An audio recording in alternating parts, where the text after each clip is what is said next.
தமிழகத்திற்கு 3 நாட்களுக்கு கனமழைக்கான மஞ்சள் நிற எச்சரிக்கை விடுத்திருக்கிறது இந்திய வானிலை ஆய்வு மையம். இது குறித்தான கூடுதல் தரவுகளோடு இணைகிறார் எமது சிறப்பு செய்தியாளர் யோகேஸ்வரன். வணக்கம் யோகேஸ்வரன். தமிழகத்திற்கு இந்திய வானிலை ஆய்வு மையம் எடுத்திருக்கக்கூடிய எச்சரிக்கைகள் என்ன, விரிவாக பதிவிடலாம்? சூரிய கடந்த ஜூன் மாதம் தென்மேற்கு பருவமழை என்பது தமிழகம் உள்ளிட்ட தென் மாநிலங்கள்ல அதிக மழைப்பொழிவு இருந்தது. ஆனால் ஜூன் மாதத்திற்கு பிறகும் கூட தமிழகம், கேரளா, கர்நாடகா, ஆந்திராவை ஒட்டியிருக்கக்கூடிய பகுதிகளில் சில நாட்கள்ல திடீரென கனமழை என்பது பெய்து வருகிறது. இந்த கனமழைக்கான காரணமாக இந்திய வானிலை ஆய்வாளர்கள் தெரிவிக்கக்கூடியது, சமீபத்துல அதாவது கடந்த ஒரு மாதத்துல மட்டும் வங்கக்கடல்ல 3 காற்றழுத்த தாழ்வு நிலை உருவாகி அது மண்டலமாக கரையை கடந்திருக்கிறது. இந்த மண்டலமாக கரையை கடக்கும் போது அரபிக்கடல்ல இருந்து வங்கக்கடலை நோக்கி காற்று இழுக்கப்படுவதன் காரணமாகவே தமிழ்நாடு, கேரளா, ஆந்திரா மற்றும் கர்நாடகாவுடைய கடலோர பகுதிகள், இப்படியான பகுதிகளில் மழைப்பொழிவு என்பது திடீரென இருக்கிறது.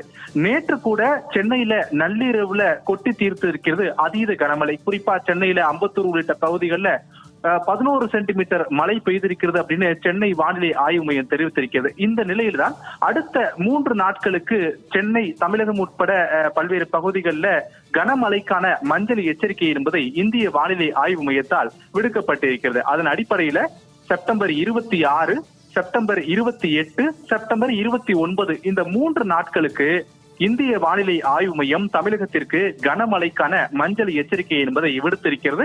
இதற்கான காரணமாக இந்திய வானிலை ஆய்வு மையத்தினுடைய அதிகாரிகள் தெரிவிக்கக்கூடியது, மத்திய பகுதிகள், அதாவது மேற்கு வங்கம், அதே போல மத்திய பிரதேசத்திற்குடைய மேற்கு பகுதிகளில் நிலவி வரக்கூடிய காற்று சுழற்சி மாறுபாடு காரணமாக வங்கக்கடலை நோக்கி செல்லக்கூடிய காற்று மேக கூட்டத்தையும் இழுத்து கொண்டு செல்வதால் சென்னை உட்பட கேரளா, கர்நாடகா உள்ளிட்ட பகுதிகளில் மழைப்பாதை பொழிவு என்பது அதிகம் இருக்கும் என்பதுதான் இந்திய வானிலை ஆய்வு மையத்தினுடைய அதிகாரிகள் தெரிவித்திருக்கிறார்கள். இதன் காரணமாக சென்னையில அடுத்து வரக்கூடிய 3 நாட்கள், செப்டம்பர் 27ஆம் தேதியை தவிர அடுத்த 3 நாட்களுக்கு சென்னை உட்பட தமிழகத்தினுடைய பல பகுதிகளுக்கு கனமழைக்கான மஞ்சள் எச்சரிக்கை என்பது இந்திய வானிலை ஆய்வு மையத்தால் விடுக்கப்பட்டிருக்கிறது. சூர்யா, இந்திய வானிலை ஆய்வு மையத்தின் எச்சரிக்கை குறித்த கூடுதல் தரவுகளுக்கு நன்றி யோகேஸ்வரன்.